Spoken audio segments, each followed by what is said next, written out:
বন্ধুরা আমরা যদি তৃতীয় শ্রেণীর গণিত বইয়ের 10 পৃষ্ঠায় লক্ষ্য করি, দেখো 10 পৃষ্ঠার একদম শুরুতে লক্ষ্য করলেই আমরা দেখতে পাচ্ছি বলা হয়েছে সংখ্যার তুলনা। অর্থাৎ আজকে আমরা যে বিষয়টি নিয়ে আলোচনা করব সেটি হচ্ছে সংখ্যার তুলনা। সংখ্যার তুলনা বলতে কি বোঝায়? কোন সংখ্যাটি ছোট কোন সংখ্যাটি বড় এই বিষয়টিকে আলাদা করাই হচ্ছে সংখ্যার তুলনা। ঠিক আছে, আচ্ছা দেখো একটু নিচে লক্ষ্য করলে আমরা কিন্তু শুরুতে একটি প্রশ্নবোধক চিহ্ন দেখতে পাচ্ছি, তাই না? এখানে বলা হয়েছে 1215 ও 1125 এর মধ্যে কোন সংখ্যাটি ছোট। আচ্ছা আমাদের কিন্তু এখানে দুটি সংখ্যা দেওয়া রয়েছে, তাই না? এবারে বলা হয়েছে যে এই দুটি সংখ্যার মধ্যে কোনটি ছোট। আচ্ছা এবারে এটিকে নির্ণয় করার জন্য যদি আমরা একটু নিচে লক্ষ্য করি, এখানে দেখো আমরা কিন্তু শুরুতে একটি টিয়া পাখি, অনেক সুন্দর একটি টিয়া পাখি দেখতে পাচ্ছি, তাই না? সে কি বলেছে? সে বলেছে সংখ্যা দুইটিকে হাজার, শত, 10 ও একের দলে সাজাই। আচ্ছা বলা হয়েছে কি এই সংখ্যা দুটিকে হাজারের দল, শতর দল, 10-এর দল এবং একের দলে সাজাই। আচ্ছা যেমন দেখো আমরা একটু নিচে যদি লক্ষ্য করি, এখানে কিন্তু সাজানোও হয়েছে এবং সাজিয়ে কিন্তু দেখানো হয়েছে।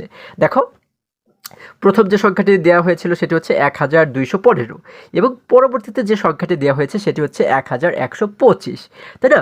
এখন এই দুটিকে আমরা কী করলাম? প্রথমে আমরা হাজারের দলে এখানে এখানে একটি হাজারের দল তৈরি করলাম, তারপরে এখানে একটি শতর দল তৈরি করলাম, এখানে একটি 10-এর দল তৈরি করলাম এবং এখানে একের একটি দল তৈরি করলাম।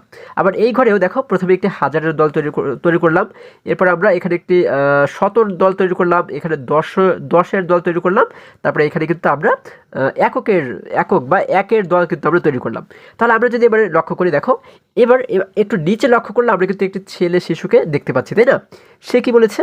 চলো আমরা হাজারের দল তুলনা করি। আচ্ছা হাজারের দল তুলনা করি বলতে কি বোঝায়? এই যে হাজারের দুটি দল আমরা দেখতে পাচ্ছি দুই পাশে, এই দুটির ভিতরে দেখবো যে কোন জায়গাতে বেশি রয়েছে এবং কোন জায়গাতে কম রয়েছে। তাহলে দেখো আমরা এখানে দেখতে পাচ্ছি হাজারের দলে এখানে কিন্তু একটি হাজারের দল রয়েছে, আবার এই জায়গাতেও কিন্তু একটি হাজারের দল রয়েছে, এখানেও হাজারের দল রয়েছে একটি, আবার এখানেও রয়েছে একটি, তার মানে দুটি কিন্তু সমান। আমরা কিন্তু এই হাজারের দল দেখে বুঝতে পারছি না যে কোন সংখ্যাটি ছোট বা কোন সংখ্যাটি বড়, তাই না? আচ্ছা এবারে এই যে নিচে যে মেয়ে শিশুটিকে দেখতে পাচ্ছি, সে কি বলেছে? দেখো সে বলেছে হাজারের দল একই মানে কি দুটি কিন্তু সমান, কেউ কারো হচ্ছে ছোটো না কেউ বড় না, তাই আমরা সংখ্যা দুটিতে শতয়ের দল তুলনা করব। আচ্ছা তাহলে শতয়ের দল যদি আমরা তুলনা করি, এবারে দেখি তো যদি আমরা শতর দল তুলনা করে বুঝতে পারি কিনা যে কোন সংখ্যাটি ছোট কোন সংখ্যাটি বড়। দেখো এখানে কিন্তু এই যে হচ্ছে শতর দল এবং এটি হচ্ছে শতর দল, তাই না? এখানে আমরা শতর দলের দেখতে পাচ্ছি কয়টি শত রয়েছে? এই একটি শত, দুইটি শত, এখানে শত রয়েছে দুইটি, কিন্তু এই জায়গাতে শত রয়েছে কয়টি? মাত্র একটি। তাহলে একটি বড় না দুইটি বড়? হ্যাঁ দুইটি যেহেতু বড়, তার মানে কিন্তু আমরা বুঝতে পারি যে এই সংখ্যাটি বড় এবং এই সংখ্যাটি ছোট।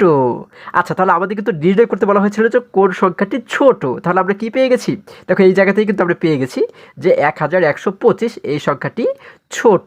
আচ্ছা তাহলে আমরা দেখো একটু নিজেদের মতো যদি আমরা বোঝার চেষ্টা করি, এখানে বলা হয়েছে কি 1200, তাহলে এই সংখ্যাটি হচ্ছে 1200, কিন্তু এই সংখ্যাটি হচ্ছে 1100।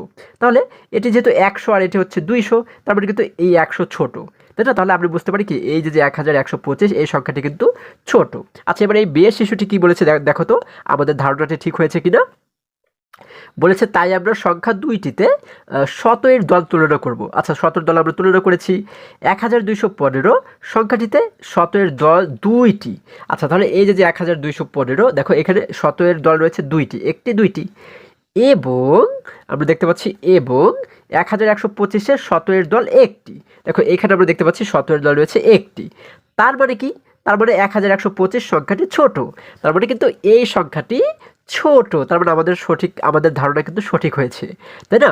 আচ্ছা তাহলে এবারে দেখো আমরা যদি আরেকটু নিচে লক্ষ্য করি, এখানে বলা হয়েছে কি 1 নম্বরে বলা হয়েছে নিচের সংখ্যা দুইটি তুলনা করো। এখানে কিন্তু আমরা একটি সংখ্যা দেখতে পাচ্ছি এবং এখানে আরও একটি সংখ্যা আমরা দেখতে পাচ্ছি। এখানে বলা হয়েছে 32,740, এখানে বলা হয়েছে 32,940।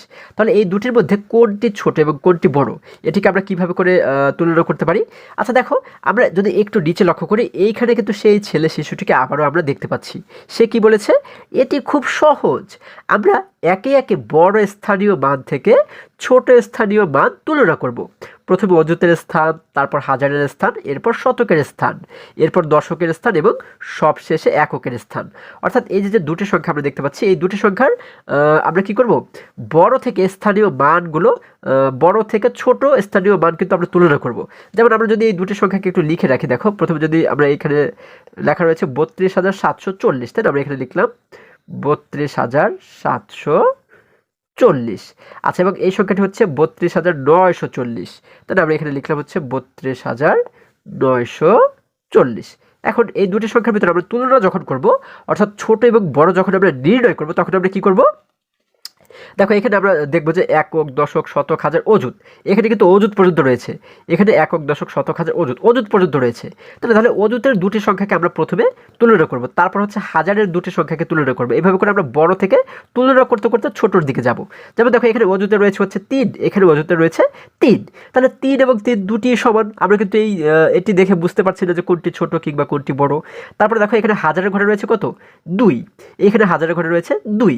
তাহলে 2 এবং 2 দুই পাশেই সমান। এখানেও আমরা বুঝতে পারছি না যে কোনটি ছোট এবং কোনটি বড়। তারপর আমরা কি করব, এখন আমরা শতকের ঘর লক্ষ্য করব, তাই না? এখানে শতকের ঘরে রয়েছে 7, এখানে শতকের ঘরে রয়েছে 9, এই দুটি কিন্তু সমান নয়। দেখো তাহলে 7 বড় না 9 বড়?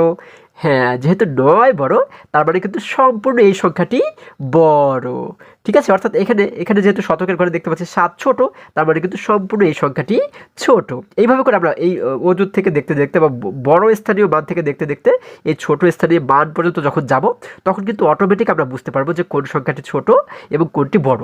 তার মানে আমরা বুঝতে পারছি কিন্তু এই সংখ্যাটি বড়। এখন এটিকে আমরা কিভাবে করে বুঝাবো যে এটি বড়? দেখো এই যে ছোট বড় যে চিহ্নগুলো, এই চিহ্নগুলো সম্পর্কে তো তোমরা এর আগেও শিখেছো, তাই না? আচ্ছা, আর যদি না শিখে থাকো তাহলে আজকে আমরা এই চিহ্নটি সম্পর্কে শিখব। ঠিক আছে, এই চিহ্নটি সম্পর্কে আমরা হয়তো পরবর্তী পৃষ্ঠায় এই চিহ্নটি সম্পর্কে আমরা আলোচনা করব। তারপরেও আমরা আগে এই বিষয়টি একটু জানার চেষ্টা করি। দেখো এই যে চিহ্নগুলো দেখতে পাচ্ছি, এইটি হচ্ছে ছোট এবং এটি হচ্ছে বড়। তাহলে এই চিহ্ন দ্বারা আমরা কিন্তু অনেক সময় গুলিয়ে ফেলি বা মিলিয়ে ফেলি যে কোন সংখ্যাটি ছোট এবং কোন সংখ্যাটি বড়, তাই না? বা কোন চিহ্নটিকে এই দুটি সংখ্যার মাঝখানে বসাতে হয়। তো আমরা যেন কোনোদিন না মিলিয়ে ফেলি, এই জন্য কিন্তু একটি সুন্দর টেকনিক এবং মজার একটি বিষয় কিন্তু আজকে আমরা শিখবো। সেটি হচ্ছে এই যে চিহ্নটি, দেখো এটি কিন্তু অনেকটা মুখের মতো, তাই না? এই দেখো আমরা ধরে নিচ্ছি এই চিহ্নটা কিন্তু এই যে এই ধরনের, তাই না? এই দেখো এটি কিন্তু একটা মুখের মতো, তাই না? দেখো মুখটা কিন্তু এই যে হা করা আছে, তাই না? আচ্ছা, আমরা যদি ধরে নিই যে এটি একটি বুক, তাহলে এই বুকটি, দেখো এই বুকটি যে পাশে হা করে থাকবে, যেমন দেখো এই বুকটি কিন্তু এই দিকে হা করে আছে, তাই না? আবার এই বুকটি কিন্তু এই দিকে হা করে আছে। তাহলে যে পাশে হা করা থাকবে সেই পাশের সংখ্যাটি বড় হবে। ঠিক আছে, খুবই মজার কিন্তু। আচ্ছা, তারপরে এই দেখো আমি যদি তোমাদেরকে বলি এই যে বুকটি, এই বুকটি কোন পাশে হা করে আছে? এই দিকে কিন্তু হা করে আছে। তারপরে এই পাশের সংখ্যাটি বড় হবে। আবার এই বুকটিকে যদি এইভাবে করে আমি অঙ্কন করি, তাহলে কোন পাশে হা করে আছে? এই পাশে হা করে আছে, তাই না? তার মানে এই পাশের সংখ্যাটি কিন্তু বড় হবে। তাহলে আমরা এবারে তো নিশ্চয়ই বুঝতে পেরেছি, তাহলে এই দুটি সংখ্যার মধ্যে যেহেতু এই সংখ্যাটি বড়, তার মানে আমরা বুকটিকে কোন দিকে হা করিয়ে রাখবো? এই বড় সংখ্যার দিকে কিন্তু হা করিয়ে রাখবো। তাহলে তার মানে আমরা বুকটিকে কিন্তু এইভাবে করে অঙ্কন করব, তাই না? তাহলে কিন্তু আমরা এই চিহ্ন দ্বারা বুঝতে পারি যে এই সংখ্যার চাইতে এই সংখ্যাটি বড়। দেখো খুবই মজার একটি জিনিস আমরা শিখলাম, তাই না? তাহলে এইভাবে করে কিন্তু আমরা যে কোনো সংখ্যাকে তুলনা করতে পারি। আশা করি আজকের সম্পূর্ণ অঙ্কগুলো তোমরা খুবই সুন্দরভাবে এবং খুবই মজায় শিখতে পেরেছো। বন্ধুরা, আজকে আমাদের এই পর্যন্তই। আবারও দেখা হবে পরবর্তী ভিডিওতে। আর হ্যাঁ, তোমরা যদি আমার চ্যানেলে নতুন হয়ে থাকো, তাহলে এখনই চ্যানেলটি সাবস্ক্রাইব করে পাশে থাকো, যেন আবার যে কোনো ভিডিও আপলোড করার সাথে সাথে খুব সহজেই তোমরা সেটি পেতে পারো। সকলে ভালো থাকো, সুস্থ সবল থাকো, এই কামনা করে শেষ করছি। ধন্যবাদ সকলকে।